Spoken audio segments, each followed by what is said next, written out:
ಇದು 1.5-2 ತಿಂಗಳಿಂದ ಪ್ರಿಪ್ರೇಷನ್ ಮಾಡಿ ಇವ್ರ ಟಾಸ್ಕು ಭಾಳ ದೊಡ್ಡದಿತ್ತು ಅಂತಂದರೆ, ಯಾಕೆಂದರೆ ನಾವು ಆಪರೇಷನ್ ಸಿಂಧೂರ್ ಮಾಡಾದ್ಮೇಲೆ ನಮ್ಮ ಈ ಪ್ರಧಾನಿ ಮತ್ತು ಯಾರು ಹೋಮ್ ಮಿನಿಸ್ಟ್ರು ಮತ್ತು ಡಿಫೆನ್ಸ್ ಮಿನಿಸ್ಟ್ರ್ ಮೇಲೆ ಇಲ್ಲಿಗಿದ್ದಾರೆ ಅವರು.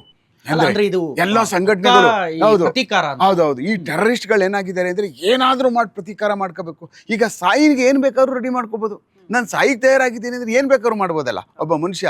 ನಾನು ಸತ್ತೋಗ್ತೀನಿ ಅಂತ ಅಂದಮೇಲೆ ಎಲ್ಲಿಗಾದರೂ ಯಾರಿಗೆ ಬೇಕಾದ್ರೂ ಡಿಕ್ಕಿ ಹುಡಿ ಮಾಡ್ಬೋದು, ಯಾರನ್ನಾದರೂ ಕೊಲ್ಲುವಂಥ ಒಂದು ಎಕ್ಸ್ಟೆಂಟ್ಗೆ ಹೋಗ್ತಕ್ಕಂಥದ್ದು.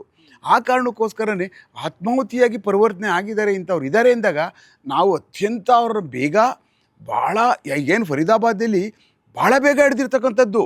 ಅದೇನು ಭಾಳ ಲೇಟ್ ಮಾಡಿಬಿಟ್ರು ಅಂತಲ್ಲ, ಇಂಟೆಲಿಜೆನ್ಸ್ ಯಾವ ಮಟ್ಟಕ್ಕೆ ಕೆಲಸ ಮಾಡ್ತಾ ಇದೆ ಅಂತ ಅನ್ನುವಂಥದ್ದನ್ನ ನಮ್ಮವ್ರಾಗಲೇ ತೋರಿಸ್ಬಿಟ್ರು ಎಷ್ಟು ಫಾಸ್ಟಾಗೆ. ಆದರೆ ಅವನು ಗೊತ್ತಾಯಿತು ನನ್ನನ್ನು ಬಿಡಲ್ರಿ ಇವರು, ನನ್ನನ್ನು ಕತೆ ಮುಗಿಸ್ತಾರೆ ಅಂತ ಅನ್ನುವಂಥದ್ದು. ಎಕ್ಸ್ಪೆಲ್ ಆದಂಥ ಈ ಒಬ್ಬ ಯಾರು ಇವ್ನು ಡಾಕ್ಟ್ರ್ ಇದ್ದಾನೆ, ಇವನು ಯಾಗಿದ್ರು ಇವ್ನು ಆತ್ಮಹತ್ಯಿದ್ದಾಳೆ, ಇವ್ರದ್ದೆಲ್ಲ ಪ್ರಿಪ್ರೇಷನ್ ಆಗಿತ್ತು ಇವ್ರದ್ದು.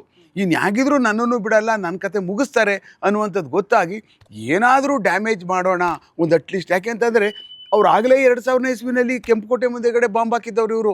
ಇದೇ ಸೇಮ್ ಜೈಷ್ ಇ ಮೊಹಮ್ಮದ್ ಸಂಘಟನೆಯವರು. ಹೌದು, 2000 ಹಾಕಿದ್ರು, 25 years ಬ್ಯಾಕು.